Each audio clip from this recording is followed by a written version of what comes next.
nañ leen bu baax jaajëfal leen am site internet info actu li gën a fës ci bopp xabaar yi nag dañ koy door kat yi nga xamante ne kii di sëñ Mountakha Bassirou Mbacké yàlla na fi yàgg lool te wér daal dina koy yëkkati ñeel ab décision boo xamante ne rek kanam nañ koo jëfee ci école yi nekk ci biir Touba xalifa général des Mourides moom sëñ Mountakha Bassirou Mbacké la mu daal di xam ne rek mooy jënd décision boo xamante ne rek dañ dakkal kuuru ajjuma yi foofu ca dugaan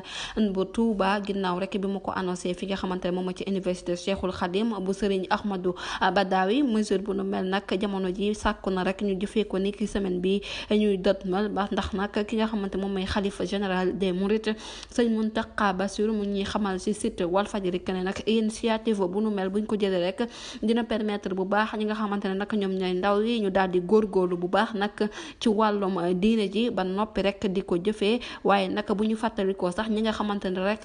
ay jullit lañ ci biir àdduna wërgal këpp ni bu mel ni jouru ajjuma nag dañ koy jël jour boo xamante ne rek jour repos rek lañ ko daal di def mbir mu nu mel nag la bëgg rek ñu amal ko ci dëkk bu sell bi di Touba Mbacké ginnaaw nag bi mu waxee ne nag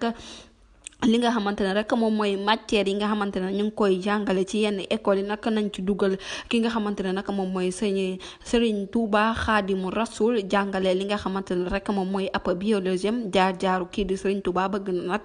ñu introduire ko nag ci biir école yi ak fépp foo xamante ne rek école am na fa ci diwaan bu Touba mbir mu nu mel nag dina tax rek mu am ab autorisation boo xamante ne nag dina jóge ko ci inspection bu éducation bu formation bu nekk ci diwaan bu Mbacké boobu commission nag dina ko saytuwaat bu baax rek ba noppi rek dugal ko nag ci biir njàng mi du ñàkk rek dinañ ci ñëwaat ci yeneen i jotaay xabaar jërë ngeen jëf ci teewlu bi